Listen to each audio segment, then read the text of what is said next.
Hello, we're the Strikers. I'm Dries. And I'm Jente. And we're in Templar territory. This is the Castel d'Alcalá de Xivert. Join us while we discover it.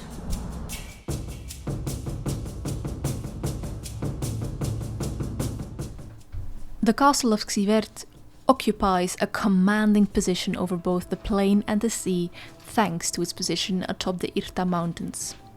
Because of the strategic location, it's no surprise the site has seen human settlement for millennia, stretching back as far as the Bronze Age.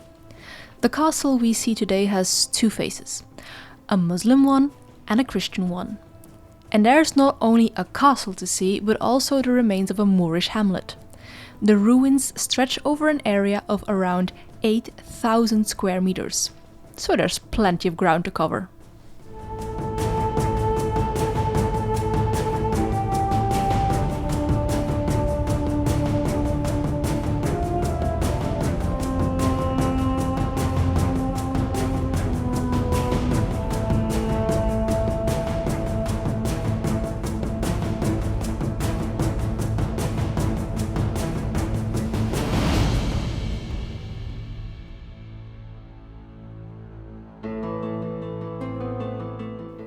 After their conquest of the Iberian Peninsula, the Muslims first established a village, also called a Medina, on the hill. It would be replaced by a Moorish Alcazaba, which is the citadel, in the 10th and 11th centuries. The Alcazaba is still preserved as a central castle, though its Muslim features are somewhat hidden behind subsequent renovations. The Alcazaba was surrounded by the Albacar, which is the walled outer bailey and still maintains plenty of Moorish features, as we will see later. On the slopes around the castle, a new Moorish village would form through the years.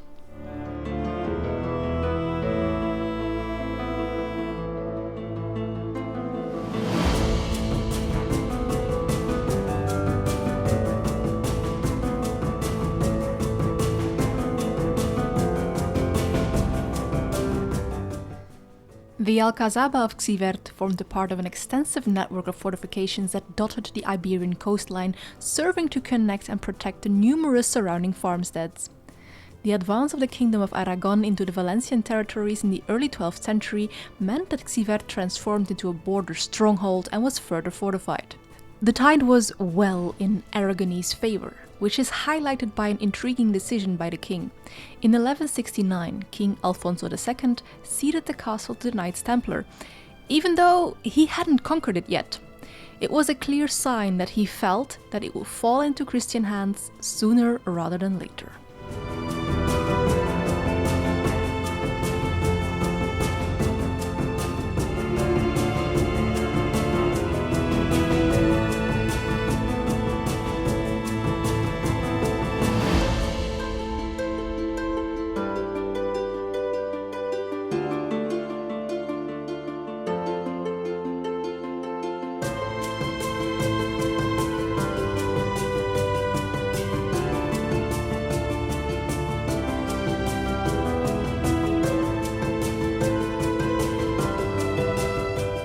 It would still take several decades for that to happen, however.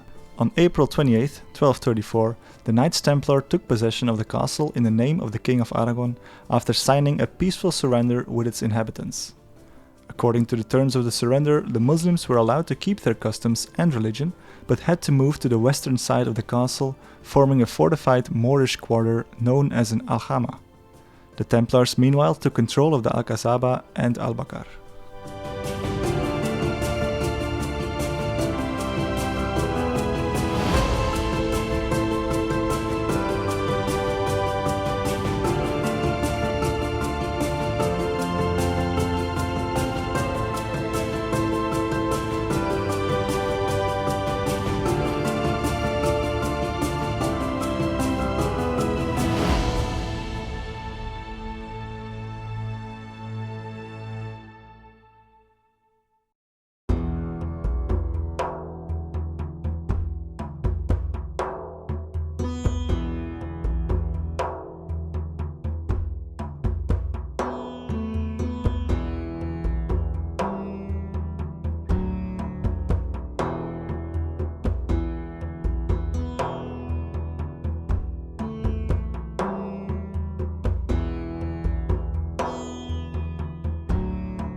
years following the capture of Xivert, the warrior monks undertook the remodeling of the citadel to convert it into their headquarters.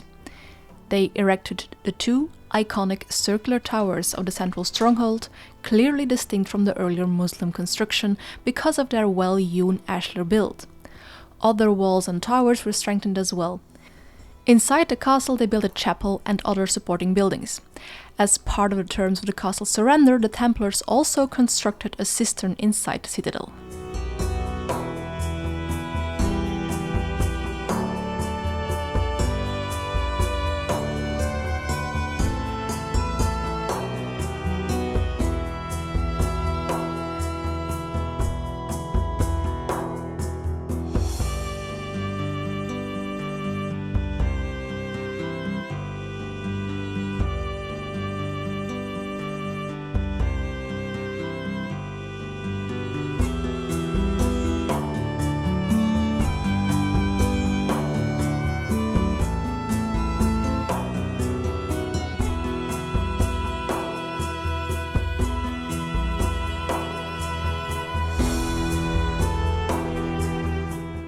Besides the chapel, which is clearly visible, none of the other inner buildings are clear as to what their original function might have been.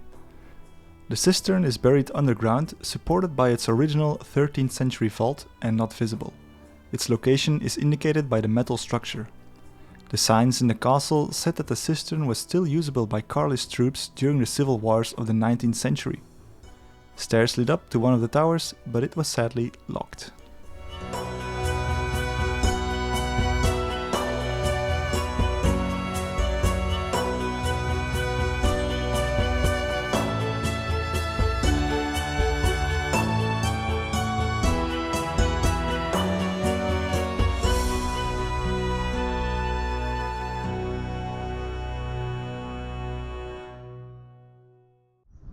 Do you reckon it was like an aesthetic choice to put all these stones a little bit slanted? It's not necessarily, or per definition, opus picatum, because that would make a zigzag. I feel like it is very deliberate though.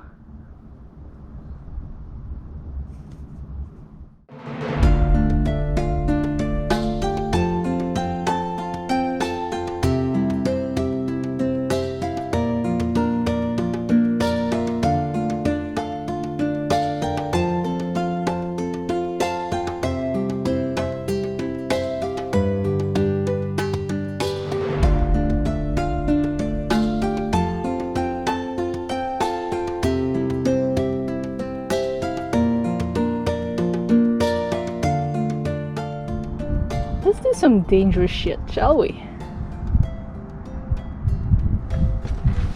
Yep. There's a gourd over here, so we're supposed to do this.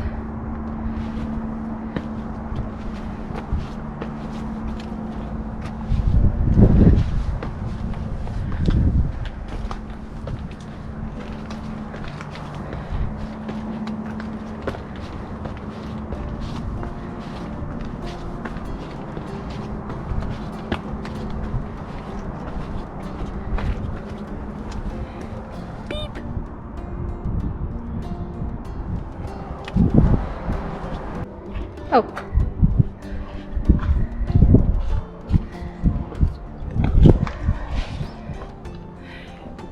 How are you walking around the entire castle like this? That's cool. Especially with these views. Foggy mountains. Big stronghold. Nice place to be. What do you say?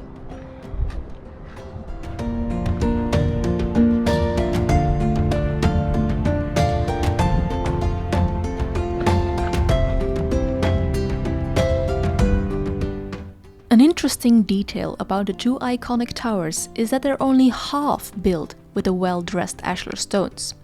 The reason can be found in the Templars moving their headquarters to Peñíscola and therefore choosing to finish the walls of Xivert with lower quality masonry instead of the expensive stonework.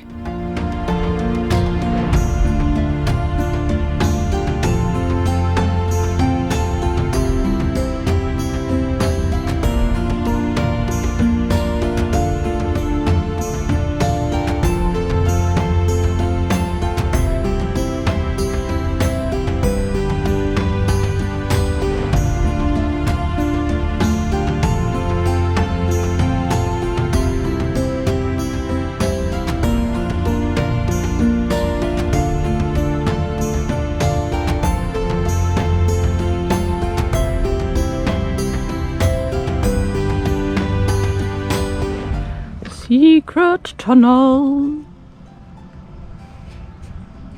The walls of the Muslim al-Bakar are also interesting in their construction. They are partly made out of rammed earth with lime plaster, which is decorated to imitate ashlar masonry. Inside one of these fake ashlars, you can find one of the coolest details this castle has to offer. Okay, so supposedly there is one stone on this wall with an Arab inscription that says Al-Fati Allah, which tends to be interpreted as "It is Allah who grants victory."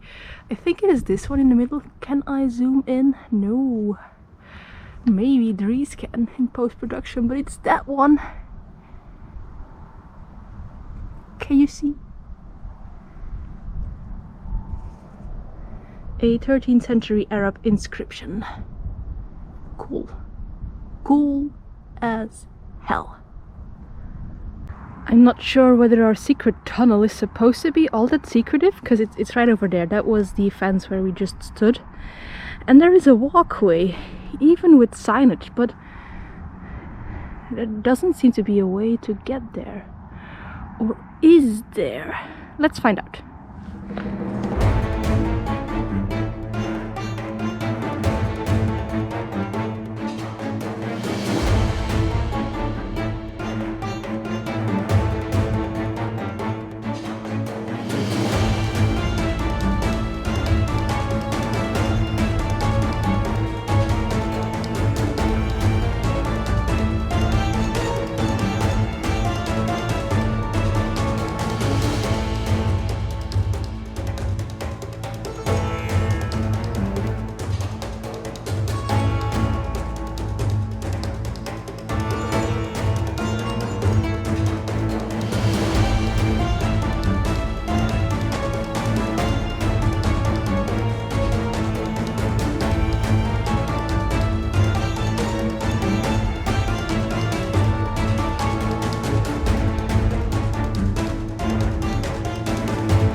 I descended the hill along the northern side of the castle, and without realizing it, I stumbled upon one of the old roads leading towards the Al-Khama, the Moorish village.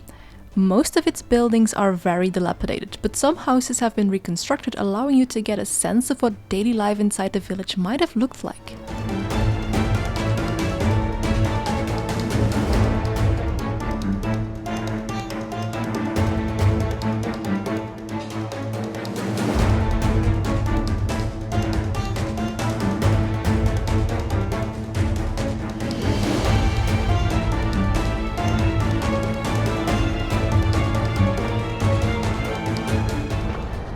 I was trying to find a secret tunnel, but you know, Moorish village, I'll take that as well.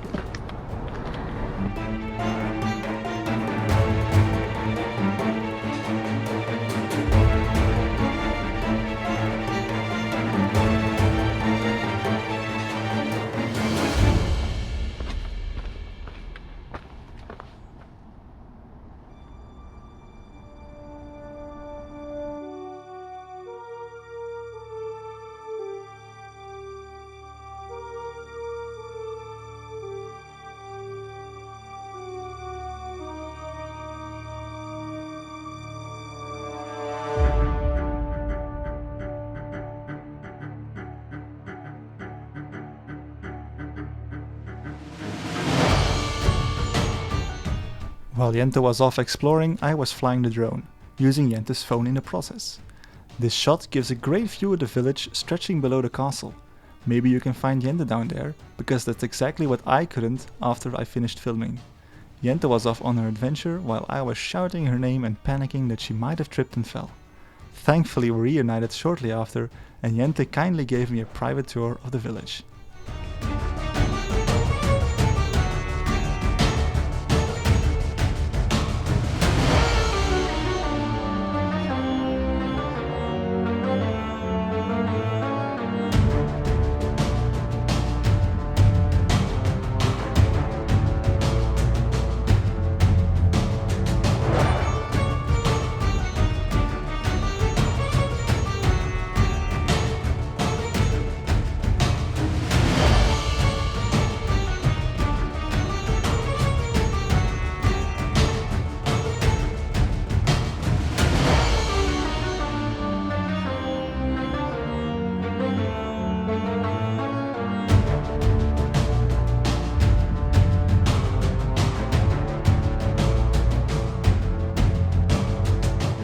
After the dissolution of the Knights Templar in 1312, the castle and town came under control of the Order of Montesa, a different Christian military order.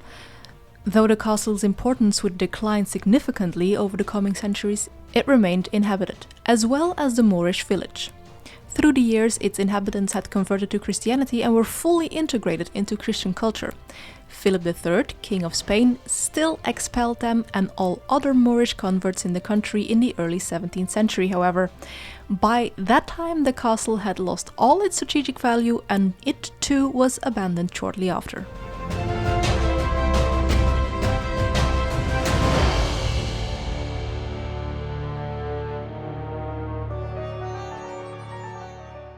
Dries knows the way to the secret tunnel!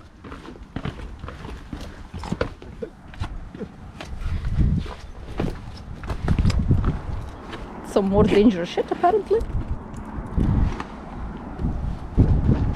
Lead on!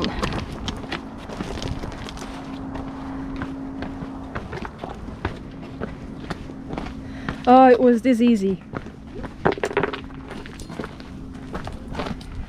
I am a fool.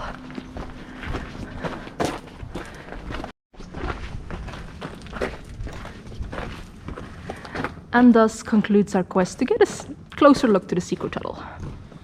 Which is a cistern, I think. Probably a cistern, yes.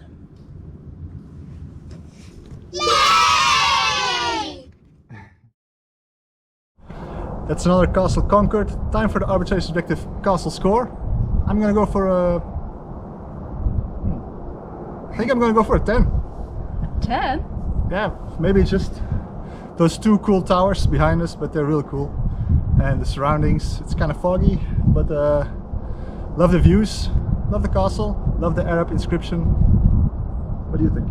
I'm going to say a 9. It's not quite a 10. However, it is a perfect castle for exploration. Yeah. What do you think? What's your score? Leave it in the comments and let us know why. We were the Hitchhikers. Thank you so much for watching. And like, comment, subscribe and all that good YouTube stuff if you want to see more of these kind of castles. I will see you next time.